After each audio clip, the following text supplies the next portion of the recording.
morning, Trinidad and Tobago, and welcome to the Bourse Report. Well, today we're taking a look at first fiscal quarter earnings for two banking giants listed on the Trinidad and Tobago Stock Exchange, two local banking giants rather, and we're talking about Republic Financial Holdings Limited as well as First Citizens Group Financial Holdings, or First Citizens for short. Now, both groups would have posted modestly higher earnings. Let's take a look at what would have contributed to those improved earnings and what investors might expect in the months ahead. Turning firstly to Republic Financial Holdings Limited, or RFHL, for that first quarter ended ended December 2021, which is their first quarter of 2022. On a fiscal basis, the group would have recorded an earnings per share figure on a diluted basis of $2.43, a very modest 1.3% increase from the $2.40 recorded in the prior comparable period, that is the first fiscal quarter of 2021. Now, positively, net interest income was actually up just about 1.6% from $1 billion to just about $1.015 billion. Operating income overall increased 1.8% from $1.45 to $1.48 billion.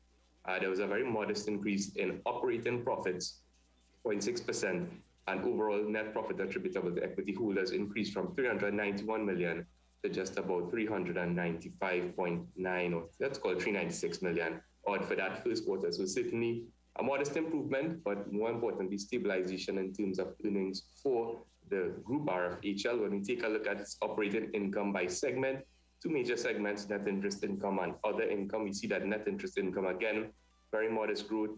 Other income also fairly modest growth, again, overall just generally subdued growth, but positive, nonetheless positive momentum, and that would have taken overall operating income up to that 1.483 billion figure, which is back to its first quarter 2020 levels of 1.485 after a very marginal decrease for the first quarter of 2021, falling to that 1.457 billion. So certainly some signs of stabilization for RFHL, which is good news for investors. When we take a look at profit before tax in terms of contribution by geographical segment, well, it's a fairly busy graph, but one of the most important things to note is that Trinidad and Tobago, in terms of its contribution to profit before tax for RFHL, actually decreased in importance, or decreased in relative contribution over those two comparable quarters, with contributions from Trinidad and Tobago, or the TNT jurisdiction, falling from roughly 60% in the first quarter of 2021,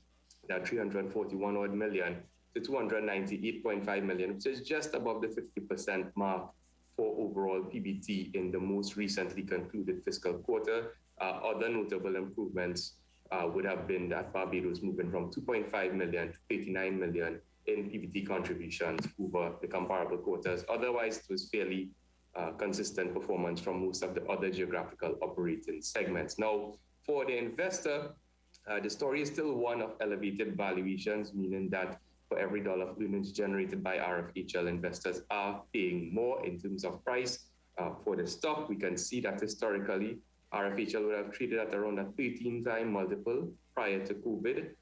Thereafter, that valuation would have ballooned with declining earnings, of course, but a fairly stable and actually increasing stock price up to 23.9 times in terms of price per earning. That has now come down a bit to 17.8 times, but still, in terms of price, from a price per earnings perspective, fairly elevated in terms of what investors have been paying for the stock per dollar of earnings generated for RFHL. Now, at a price of $142.86, RFHL is trading at that 17.8 time multiple, which is below the current banking sector average of 21.3 times.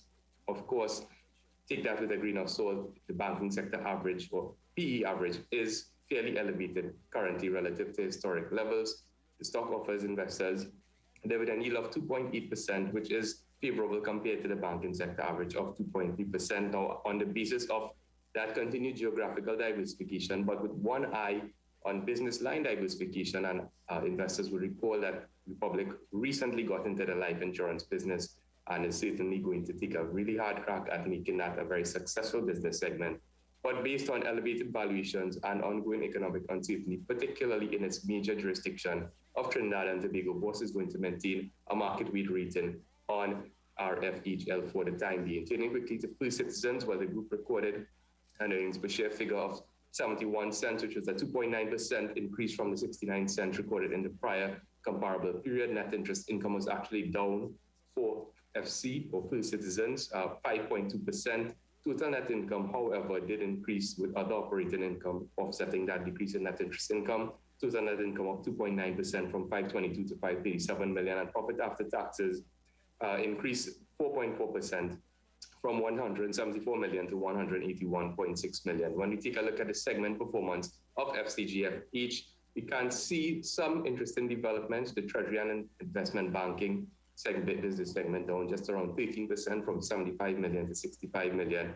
That was offset by retail and corporate banking improvement of just around 12% from 212 to 237 million. And the trustee and asset management segment fairly flat for the first quarter comparable, just a minor decline from 15 to 14 million over the comparable periods. Now, again, like RFHL, there is a story of elevated valuations, perhaps a little bit more pronounced, but certainly more pronounced for FCGFH when considering what investors pay in terms of the stock price for every dollar of earnings generated. And we can see that historically, pre-COVID, those multiples, or the price earnings multiple for First Citizen stock, was between 13 to 14 times, elevated a little bit in first quarter of 2019 to 16 times, but really post-COVID, those valuations have ballooned. In the first quarter of 2021, of course, that price earnings ratio ballooned to 20.3 times, moderating a bit to its current level of 23.9 times, but still fairly elevated relative to historical levels, its own historical levels, and at a price of $63.48.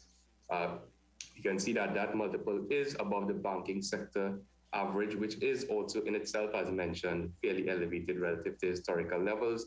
And that dividend yield of First Citizens is pretty much in line with the sector average of 2.3%. Now, on the basis of elevated valuation, some fairly shaky fairly shaky net interest income, some improving non-interest income sources, but overlaid again by that economic uncertainty. One positive driver, of course, would be its pending acquisition of Scotia's Guyana operations, which is pending regulatory approval.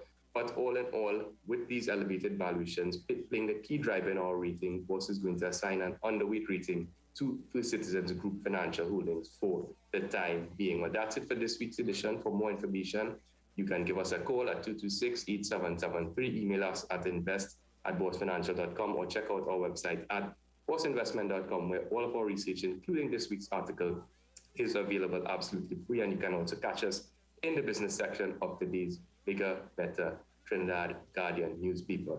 So that's it for this week. Stay safe, get vaccinated, and see you next week on the Bourse Report.